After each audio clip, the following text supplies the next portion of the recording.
அன்பார்ந்த பெரியோர்களே, தாய்மார்களே, தேசிய ஜனநாயக கூட்டணி கட்சியினுடைய எல்லா தலைவர்களுடைய அன்பை ஏற்றுக்கொண்டு உங்களோடு கலந்து இன்று நாங்களும் இஃப்தார் நோன்பு திறப்பு நிகழ்வுகளை பங்கேற்பது ஒரு பெரிய பாகியமாக, ஆண்டவன் கொடுத்த ஒரு பெரிய வரப்பிரசாதமாக நாங்கள் கருதுகின்றோம். தேசிய ஜனநாயக கூட்டணியினுடைய எல்லா தலைவர்களுடைய அழைப்புகளை ஏற்று, எங்களுடைய அன்பை ஏற்று இந்த நிகழ்வுக்கு வந்திருக்கக்கூடிய எல்லா இஸ்லாமிய சொந்தங்களுக்கும் இந்த நேரத்தில் என்னுடைய நெஞ்சார்ந்த நன்றிகளை தெரிவித்துக் கொள்கின்றேன். அன்பு சொந்தங்களே, எனக்கு 5 நிமிடம் நேரம் இருக்கு பேசுறது. 5 நிமிடம் பேச முடியும். 6:26க்கு நாம் நோன்பு திறக்க வேண்டும்.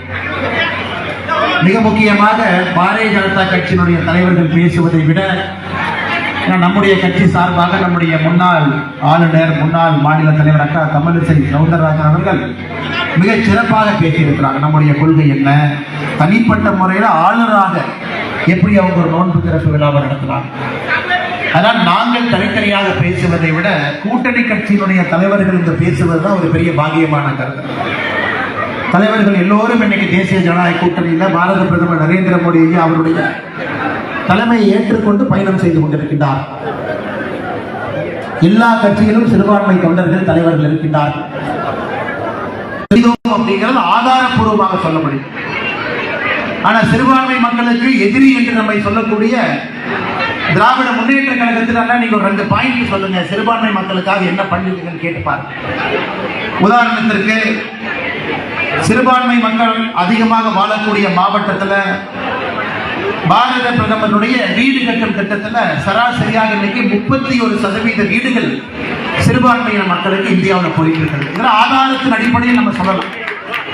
திராவிட முன்னேற்ற கழகத்தை போல நம்முடைய முதலமைச்சர் ஐயா ஸ்டாலின் அவர்களை போல இஃப்தார் நோன்பு திறக்கக்கூடிய நிகழ்ச்சியில மட்டும்தான் சிறுபான்மை மக்களுக்கு பக்கத்தில் உட்கார்ந்து உங்களுடைய பாதுகாவலாக பேசுவாங்க. மற்றபடி 4 ஆண்டு காலம் அவங்களுடைய ஆட்சியில எந்த விதமான விஷயமே இருக்காது. அதே போல பாரத பிரதமருடைய முத்ரா கடன் வாங்கக்கூடிய திட்டம், முத்ரா கடன் திட்டத்தில் 32 லட்சம் கோடி ரூபாய் இன்னைக்கு மக்களுக்கு கடனாக கொடுக்கப்பட்டிருக்கிறது.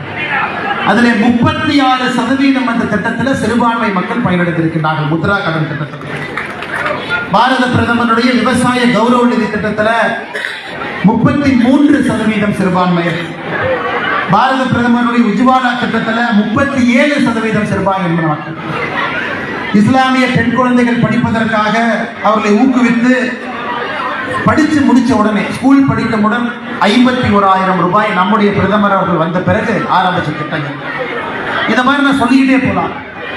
ஆனால் நான் பாரதிய ஜனதா கட்சியினுடைய மாநில தலைவராக இதை செஞ்சிருக்கிறோம் அதை செஞ்சிருக்கிறோம் சொல்றதை விட நம்முடைய கூட்டணி கட்சியினுடைய தலைவர்களும் நம்முடைய முன்னாள் ஆளுநர், முன்னாள் மாநில தலைவர் அக்கா தமிழிசை சவுந்தரராஜன் அவர்கள் எப்படி வாழ்ந்திருக்கின்றோம் என்பதை வர்ணிச்சிருக்கிறார்.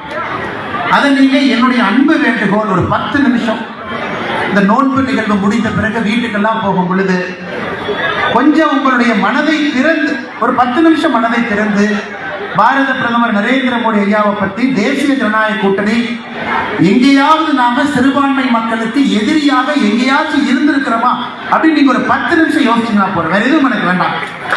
நான் ஏதாவது தப்பு பண்ணியிருக்கிறோமா, இந்தியாவிலே 11 ஆண்டு ஆட்சி காலத்தில் எங்கேயாச்சும் தப்பு நடந்திருக்கா அப்படிங்கிறத ஒரு நிமிஷம் நீங்க யோசிப்பாங்க. அந்த தப்புக்கு பாரதிய ஜனதா கட்சியோ தேசிய ஜனநாயக கூட்டணியோ பாரத பிரதமர் நரேந்திர மோடி அவர்களும் எங்கேயாச்சும் காரணமான ஒரு நிமிஷம் யோசிப்பார். 20 நாடுகள் அதனுடைய உயர்ந்த விருதை பாரத பிரதமர் கொடுத்திருக்கிறார். 20 நாடு. ஆனா எத்தனை பேருக்கு தெரியும், அதுல 7 இஸ்லாமிய நாடுகள் தன்னுடைய உயரிய விருதை பாரத பிரதமர் கொடுத்திருக்கிறார். எத்தனை பேருக்கு தெரியும்?